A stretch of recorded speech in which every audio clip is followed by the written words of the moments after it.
नमस्कार, आदाब, सत श्री अकाल। इससे पहले सफलता और असफलता के बीच खड़े हुए इंसान के बारे में हमने जिक्र किया था, लेकिन आज जिस बात का मैं जिक्र करने जा रहा हूँ वो यही विषय है। उसको थोड़ा सा और विस्तार दिया गया है। उसमें एक भय को और पैदा किया गया है कि भय जो है वो आदमी को, डर जो है वो आदमी को कामयाब नहीं होने देता है। और डर डर से कोई ऐसा नहीं है कि जिससे इंसान पता लगे कि ये डर है। डर का कोई रूप रंग नहीं है, वो बड़ा अदृश्य है, वो आदमी के मन के ऊपर है। ये मन की परत से अगर डर को हटा दिया, मन पे पड़ी हुई डर की चादर को जिसने हटा दिया वो विजयी है। मन जीते जग जीत। अगर आपने मन को जीत लिया तो समझ लिया जीत लिया सब कुछ। सफलता आपके पास है। और ये वाली दोगली सफलता का जिक्र नहीं कर रहा हूँ, मैं उस सफलता का जिक्र कर रहा हूँ जिससे आदमी को एक अंदरूनी सेटिस्फेक्शन मिलता है, अंदरूनी सुकून मिलता है। और ये बाजारी सुख नहीं है, ठीक है। हाँ, लेकिन सफलता के साथ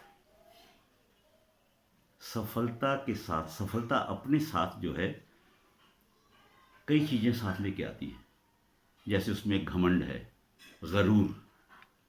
सफलता किस तरह की है? मान लीजिए अगर आप एक पावरफुल आदमी हैं, आप वो जो पावर है, पैसा है, शारीरिक शक्ति है, और आपने जो एक रुतबा तैयार कर रखा है पूरे शहर में, अपने मिलने वालों में, समाज में, अपनी सोसाइटी में, अपने इर्द गिर्द मित्रों के बीच में, तो वो जो एक रुतबा है वो घमंड पैदा करता है।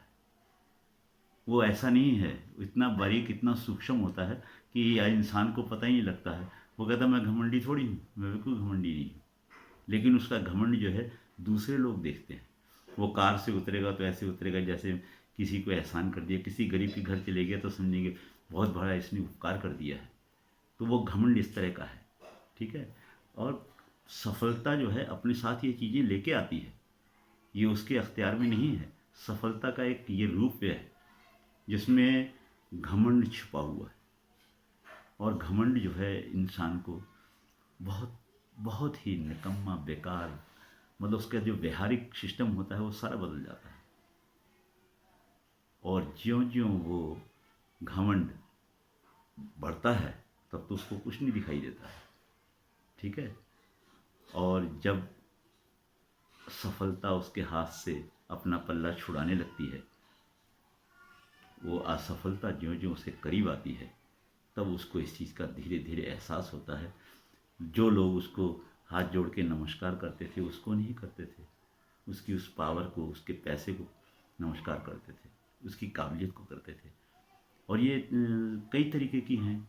आप बहुत अच्छे वक्ता हैं, आप बहुत अच्छे म्यूजिशियन हैं, बहुत अच्छे सिंगर हैं, जब तक हैं तभी तक है आपको लोग आदर सत्कार करेंगे। उसके जाते ही वो चीज़ हट जाएगी।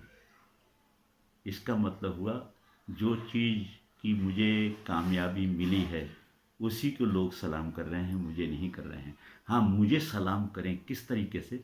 मेरे अंदर एक ऐसा सिस्टम हो जिसमें इंसानियत जागृत हो। लेकिन इंसानियत आदमी की मर जाती है। सफलता जो है इन चीज़ों को दूर कर देती है। बहुत विरला कोई होगा व्यक्ति जिसमें समझ लो सरस्वती और लक्ष्मी दोनों की मेहरबानी हो, अदरवाइज नहीं। ये दोनों के एक दूसरे के विपरीत हैं। और सफलता को हजम करने के लिए किसी की कृपा हो जाए, अच्छी संगत हो जाए, तब वो हजम कर पाता है। क्योंकि पेड़ जितने फल ज़्यादा देता है उतना उसके अंदर झुकाव होता है। लेकिन यहाँ उल्टा है,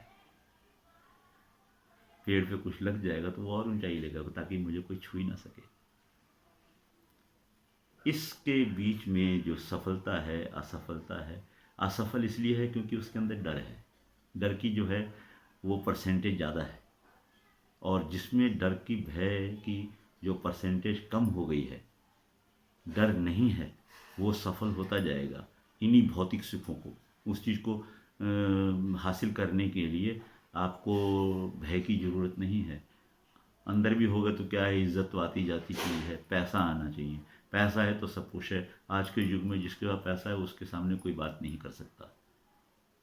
तो ये चीज़ें जो है ना, ये आदमी के अंदर एक ऐसा, जो भयभीत आदमी है, भयभीत वही होगा जिसको ये पता है भाई समाज वाले क्या कहेंगे, मेरे माँ बाप, मेरे जो रीति रिवाज, जो परंपरा बनी हुई है, उन सब का मैं उल्लंघन करूँगा, उसको तोड़ूंगा, तो सब गड़बड़ हो जाएगी। लोग मुझे आदर सत्कार से, इज्जत से नहीं देखेंगे। अदब और तहजीब को जीवित रखने के लिए भय को हटाइए, लेकिन इतना नग्न मत कर दीजिए कि आपकी जो आत्मा है, आपका ज़मीर जो है वो भी नंगा नंगा हो जाए। भय ठीक है, भय किस चीज़ का कीजिए, कोई हमसे गलत काम ना हो, अच्छे काम के लिए आप आगे आइए, उसके लिए भयभीत होने की ज़रूरत नहीं है। और जिस व्यक्ति ने भय को इसको हटा दिया वो सफल है, दोनों चीज़ों में सफल है वो। फिर उसके ऊपर डिपेंड करता है कि कौन सी सफलता को, कौन सी चीज़ को अपने पास रखना है, कौन सी चीज़ को हटाना है। तो ये भय है। भय से, भय को बहुत विस्तार दिया गया है। बचपन से ही माँ कहती है, माँ अपनी थोड़ी सी नींद खराब ना हो, बच्चे से कहती है चुप आ जा, सो जा, नहीं तो हौवा आ जाएगा। वो हौवे से उसका कभी वास्ता पड़ा ही नहीं, सारी उम्र उसकी निकल जाती है, वो समझ ही नहीं पाता कि हौवा क्या है। वो तरह तरह की जब ये ऐसी चीज़ें देखता है तो वो तो सपने में भी डरने लगता है, अपनी परछाई से डर जाता है, किसी और से तो दूर रहा। इतना डर है, आँखों का डर है। और डर भी एक तरह का, उसके रूप कितने हैं, आप सब करीब करीब इन चीज़ों को जानते हैं। जिनका इन चीज़ों से वास्ता पड़ा है वो इस चीज़ को बारीकी से समझते हैं। अभी तो मैं सिर्फ यही कहूँगा कि सफलता जो है आदमी को उसी को मिलती है जिसने भय की परसेंटेज, भय को ख़त्म कर दिया, भय को एकदम पोछा लगा दिया। ठीक है, वो आदमी सफल है। और अगर भयभीत है, डरा हुआ है, तो समझ लीजिए ये कामयाब नहीं हो सकता। निर्लज्ज होना अलग चीज़ है, भयभीत होना अलग चीज़ है। इन सब की जो है शब्दों के जो जाल बुने हुए हैं वो आदमी के ऊपर हैं सब। और इतनी भीड़ में जो चंद लोग ही हैं, देखिए समुद्र में गोता सभी लगाते हैं, सफल होने के लिए सभी जाते हैं, लेकिन मोती किसी किसी के हाथ लगता है। और जिसके हाथ में ये सच्चा मोती लग गया तो समझ लीजिए वो सफल है, अदरवाइज़ नहीं है। बस इसमें यहीं पे मैं अपनी बात को विराम देता हूँ। अगली बात जो है फिर किसी समय करूँगा। ठीक है, धन्यवाद।